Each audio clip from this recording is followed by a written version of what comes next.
34조 원입니다. 숫자만 들으면 잘 안 와닿으실 수 있는데요. 서울 지하철 전 노선을 100번 새로 깔 수 있는 돈입니다. 그 돈 전부 개인 투자자들이 빚내서 주식시장에 넣은 겁니다. 역대 최고치입니다. 2026년 4월, 지금 이 순간의 얘기입니다. 그리고 바로 지금 증권사들이 갑자기 거래를 막기 시작했습니다. 어제까지 되던 거래가 오늘 갑자기 안 되는 겁니다. 이게 단순한 운영 변경이 아닌데요. 시장이 위험 신호를 보내고 있다는 뜻입니다. 먼저 지금 시장에서 정확히 무슨 일이 벌어지고 있는지 말씀드릴게요. 미래에셋증권이 움직였습니다. 알테오젠, 하이브, 카카오 등 인기 종목 20개의 신용거래 기준을 강화했는데요. 그중 10개 종목은 증거금률을 30-40%에서 100%로 올렸습니다. KB증권도 SK하이닉스 CFD, 즉 차액결제거래 신규 매수를 전면 제한했다고 해요. 증거금률 100%가 뭔지 잠깐 설명드릴게요. 원래는 1,000만 원짜리 주식을 사는데 300만 원, 400만 원만 있으면 됐거든요. 나머지는 증권사에서 빌려주는 구조입니다. 그런데 지금은 1,000만 원짜리 주식을 사려면 1,000만 원이 다 있어야 하는 거예요. 빌려서 더 크게 베팅하는 것 자체를 막겠다는 선언인 겁니다. 막힌 종목들을 보면 더 눈에 띄는 부분이 있습니다. 알테오젠, 하이브, 카카오, SK하이닉스. 전부 이달에 개인 투자자들이 가장 많이 몰린 종목들입니다. 개미들이 가장 많이 들어간 곳부터 막힌 겁니다. 왜 이 시점에 이렇게 됐을까요? 배경이 있습니다.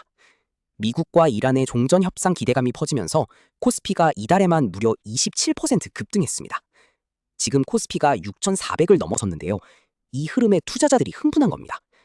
지금 안 들어가면 나만 손해라는 심리가 폭발하면서 빚을 내서 주식을 사는 신용거래 잔고가 34조 원을 돌파한 거예요. 역대 최고입니다. 그럼 이제 핵심입니다. 이게 왜 위험한 건지 하나씩 말씀드릴게요. 첫 번째입니다. 증권사가 막는다는 건 이미 위험 수위를 넘었다는 뜻입니다. 증권사는 영리기업입니다. 거래 수수료로 먹고 사는 곳이에요. 그 수수료 수입을 스스로 포기하면서까지 거래를 막는다는 건 더 큰 손실이 예상된다는 계산이 섰다는 겁니다. 쉽게 말하면 우리가 빌려줬다가 못 돌려받을 것 같다는 판단이 선 거예요. 투자자 보호가 목적이 아닌 겁니다. 자기 보호입니다. 근데 여기서 좀 이상한 점이 있습니다. 증권사들은 공식 발표에서 투자자 보호를 위한 조치라고 했거든요. 그런데 신용거래로 수수료를 가장 많이 챙긴 것도 바로 그 증권사들입니다. 잔고가 34조까지 불어나는 동안 제한을 걸지 않았습니다.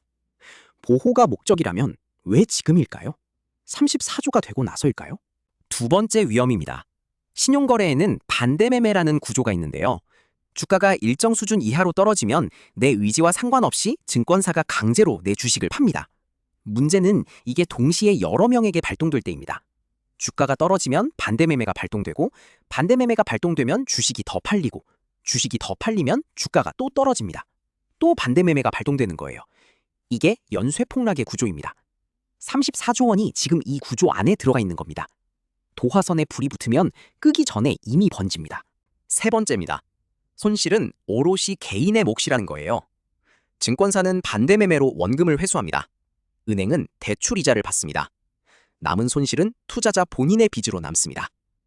신용거래는 주식이 영원이 돼도 빌린 돈은 갚아야 합니다.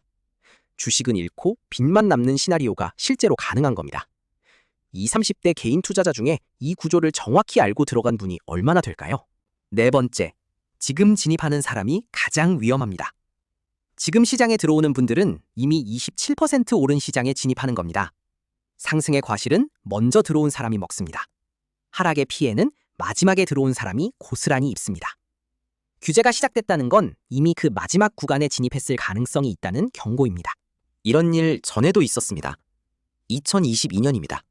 코스피가 급등하면서 개인 신용거래가 급증했습니다. 그리고 2022년 급락이 왔습니다. 반대매매가 연쇄적으로 발생했고 개인 투자자들이 대규모 손실을 입었습니다. 당시에도 증권사 규제는 피해가 본격화된 이후에 나왔습니다. 2021년과 2026년의 공통점이 있습니다. 기대감으로 증시가 달아오르고 개인 신용이 급증하고 증권사가 뒤늦게 제동을 거는 구조입니다. 다른 점은 딱 하나입니다. 지금 그 규모가 역대 최고라는 것입니다. 그리고 여기서 한 가지 더 짚고 싶은 게 있는데요. 2021년에도 전문가들은 경고했습니다. 2026년에도 전문가들은 경고합니다. 그런데 왜 같은 일이 반복될까요? 개인 투자자들이 배우지 못해서라는 말이 쉽게 나옵니다. 그런데 다르게 볼 수도 있는 겁니다. 월급만으로는 자산 형성이 사실상 불가능한 구조에서 투자 외에 선택지가 없는 사람들에게 조심해라 라는 말이 얼마나 현실적인 조언일까요? 구조의 문제를 개인의 판단 부족으로 설명하는 게 맞는 건지 이 지점은 단순하지 않습니다. 그래서 앞으로 어떻게 될까요? 시나리오는 두 가지입니다. 첫 번째, 시장이 계속 오르는 경우입니다. 미국-이란 협상이 실제 타결로 이어지고 글로벌 투자 심리가 더 달아오른다면 코스피 7,000도 가능하다는 시각이 있습니다. 이 경우 신용거래 잔고는 더 늘어날 거고 지금 들어간 사람들은 수익을 볼 수 있습니다. 다만 이 시나리오에서도 언젠가는 조정이 옵니다. 그 조정이 얼마나 가파를지가 문제입니다. 두 번째, 조정이 오는 경우입니다. 협상 기대감이 꺼지거나 외국인 자금이 빠지기 시작하면 이야기가 달라집니다. 34조 원의 신용잔고가 반대 매매로 쏟아지면 하락 속도가 매우 빠를 수 있습니다. 증권사들이 지금 규제를 시작했다는 건 이 두 번째 시나리오를 이미 계산에 넣고 있다는 뜻이기도 합니다. 지금 중요한 건 하나입니다.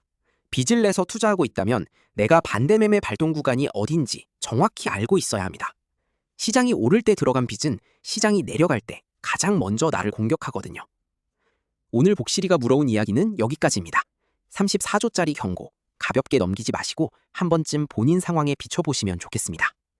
오늘 내용이 도움되셨다면 구독과 좋아요 꼭 한 번씩 눌러주세요. 복실이가 다음 이슈도 놓치지 않고 물어오겠습니다.